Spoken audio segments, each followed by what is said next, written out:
will take you on a short journey to the circle economy, and the story and the journey is about now 50 years old, because the two guys they have developed it. One was Bio Schmidt-Blake, and the other one, just have to switch it on. Okay. And the other one is Walter Stahill. Walter Stahill is in our network Next Generation. We have built up here in Davos in 2017. He has written a book in 1976, Circular Economy, the Future of the Economy.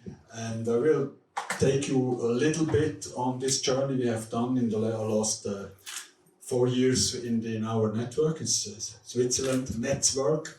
And we will take you on a short journey. You see here, you can't imagine it when that could be me 30 years ago, and I have all this stuff around me, and now the young guys, they go up with their, also me. I'm not so young, but so, and you have behind, you have three things. It's a dematerialization, not on the footprint, but on the heavy, on the stuff behind it. And it's a demonetization.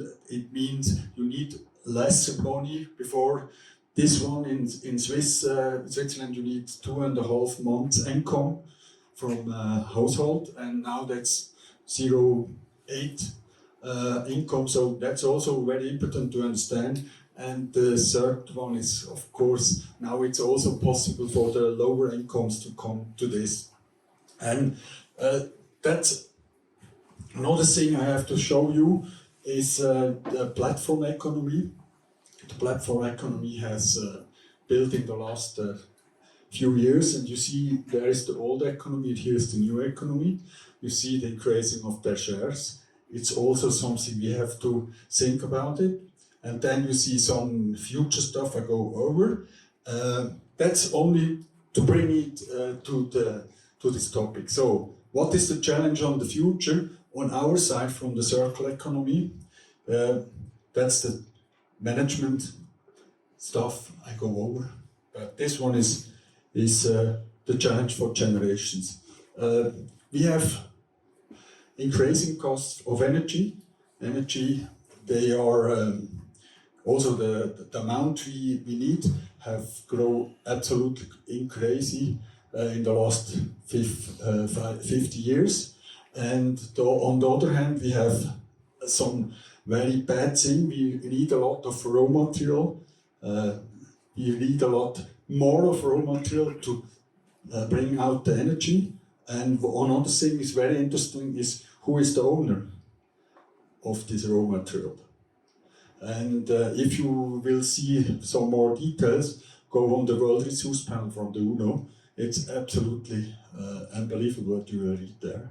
And I don't go further in this one. And then at the least, we have environment costs. We have environment costs. They grow up here because we use too much energy with the wrong materials, resources. So we have an unbelievable increasing of the environment costs. One is the insurance costs we have to pay on it.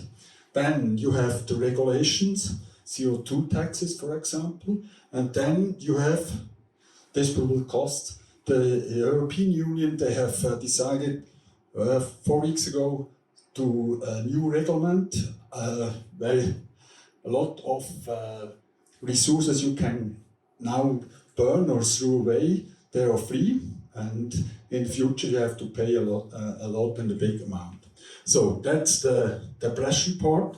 I will go over. And now, what are the solutions? We have heard a lot of times sustainable goals, the Green Deal from the EU. I go up, and now Bio Schmidt-Blake, he says 40 years ago, and you have to understand this one, and then you have to understand what is circular economy and what you have to look for. On the one hand, you have the material input of this keyboard.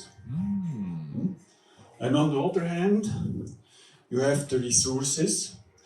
Not the resources, the services you can bring out. And one example I showed you before is the iPhone.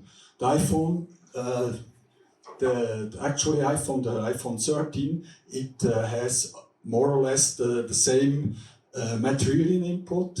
Material input is also mean of the primary resources, not on the second use and third use. So that's one thing. And on the other hand, you have the using, and the iPhones, they have a very good framework. It calls apps, so the using is better and better. So that's the basic. And if we divide in technical parts, you have here, you have to know this one, it's a cradle-to-cradle. Circulation is developed from these two guys, and is developed in 98. Yeah. And here you have two circles. That's the biological circle and the technical circle. I don't go deeper in the details, but only that you have heard it once. And then you have a lot of things to understand. That's not from me, that's from the Flanders colleagues. That's the linear economy. At the end, you have a lot of waste and a lot of toxics in the waste, so you have a real problem. And now everybody peaks from recycling. That's better, but it's far away from good. We have to find out how we can make it like this. You see, we have on the end, we have a little bit of rest we can't use, and this one is not included toxics, it's free, and so you can throw away or give back to the planet. That's different. So I go deeper in the details, and I have already showed this one. So I go really in the details, and then Hans Martin can show you and the really details on his ski boots. One of the main principles is it has to be modular. You have an example which you can have a look at. The Saudi Arabic cafe, maybe you have recognized when you walk through. The lot of these pieces we have used in 2017 already in the Spangler Cup, and we have now reused on the Saudi Arabic cafe. That's, for example, you can only do it when you are thinking modular. And not, or we can go a step more behind. You don't only have to think modular, you have to think in the molecules, and you have to think in resources and not in products and not in services. It's completely another view on the solutions for the future. Then standardize, don't make thousands of different parcels, make always the same. That's also much easier for the logistic, much easier to reuse. And I now hand over to Hans Martin that he can show what he have realized from all this stuff I told you. Thank you very much, Olaf. It's a pleasure to be here, and actually in my house. And now we come to the core, what we are really doing. Let's say we balancing feed out. No? So you see the ski boots here. I mean, we put a lot of them away, but this is actually our core business. And I can say with proud that my family is actually the founder of ski boots worldwide. So my grandfather made the very first ski boots. So this is a history place, to be honest with you. And out of a history place, we need emotions. So in the best period, my father was producing around 250,000 pairs of ski boots. And then it was sold to a big company, and because my brother and me, we were a little bit freaked out. We didn't want to go in the regular business, so we wanted to go traveling and explore the world. So to make it short, it was amazing. The last 20 years, I mean, we built up this business here with custom fitting tools and stuff like that. And then we just get back to the DNA, because if you look, for example, this ski boot here, this is from 1956, you see it over there. That's why I want to make the link to this picture. This is Bud Werner. He was actually the best skier at this time, and that's his boot. So, and in these rooms, you can imagine they were working 20 people, and they were sweating and doing a lot of work, you know, to bring this up. For a pair of these, it needs around 3 days to produce it. Yeah, and if you think about this kind of boot was really, it was 600 francs at that time. And it's a lot of money. If you think about today, if you count about, it's around 3,000 Swiss francs. So you see the value of the resources can be absolutely thinking on a different way, because this is a long-lasting product. It keeps for 20 years in the loop, for example, and you didn't have to change so much. So this was the inspiration. How can we bring up a ski boot again on a different, let's say, on a different value, and not just to have a consumer product which you just buy and after a few years you throw it away, and we have to compete with big guys like Salomon or Atomic or whatever, you know. And so we built a story behind and said, okay, we have a heritage, we have Heierling, our name, and what can we do more? So the most part which is really important is to have a timeless design. Because timeless design means you can have it for years. So it's like a Porsche. A Porsche never changed the looking every year. So you just maybe put little details like, you know, blinker or something like that. And we go exactly the same way. So if you look this product here, it's actually the first ski boot which is circle in a circle economy manner is built it up. So we can use from the shell, from this part, we can use 100% of the material again, and I will show you what we did. So that means the shell itself, it's done, we can reuse again. So we have on one side, we have a timeless design, which is linked to the old history. Then we have parts on it we can refresh. So we have a doubled lifetime on the product than just normally you have on the regular ski boots. And on the end, we find a way to disassemble, and we have parts which we can use on different models. So this is what Olaf said, is this modular construction. And if you look on that, this one is a project which we are doing with Salomon together, and we had a long, very good conversation this morning. And if you look this boot, this was actually made 100% of the resources of the plastic from the ski boots you have seen before. Is that amazing? So you see, it is possible. And you know, this was the material when we shredder it, when we disassemble the boot, shredder it, and we reject again.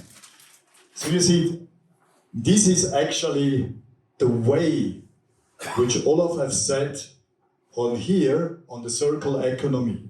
And this is something which I want to bring you to the way, is think about two things. There is an economy about garbage, about deposit. And that called circle economy, it's recycling economy, yeah? But we have to think in different loops. So that means if we go into the circle economy, we have to think about the molecules. What is the economy about the molecules? And this is an example, one-to-one, what you can do with the molecules and have the same value back. And we also can change the form. So we can make out of this ski boot, we can make up, for example, something like that. We have a different form. How cool is that? And on the end of the day, it was so interesting to see that the people was much more attracted on that ski boots than a fancy one with a marketing story and an end, because this is a story which is real. It's not just marketing bullshit and blah blah blah. Sorry to say that. I don't want to. But you know yourself, you know, it's often happens like this. And I think this is the most crucial thing in today, is to come from linear into circular, is also the environment of a new management skill, yeah, which comes away from command and control, linear thinking, which is actually more a little bit driven by masculine power or waves or whatever you want to call it, energy, into the more feminine driven circle, which is 360 degrees guidance, and it's from bottom up. Help people, help to develop in your team. For example, I mean, I do it here, a small example in this business. In the past, I was really a guy I was doing command and control. Hey, you have to do this, take the shoes, tak, tak, tak, tak, tak. And this was the normal way. And now I change it completely. I mean, if a new worker is coming in here, I help him to get developed, you know. I said, hey, you want to have a coffee? I can bring you a coffee. Can I do something good for you? Except the salary, of course. No. But what we have here in this house, it's maybe one of the first house worldwide, we have open salary books. So all the workers see how much everybody earns. And all the workers see how much I earn. Yeah? And this has to do with respect. This is the way how we have to drive forward the circle economy, to have respect to each other, to have respect to the nature, to the Mother Earth, to have respect to all our resources and to our wonderful souls which are sitting in here. Thank you very much.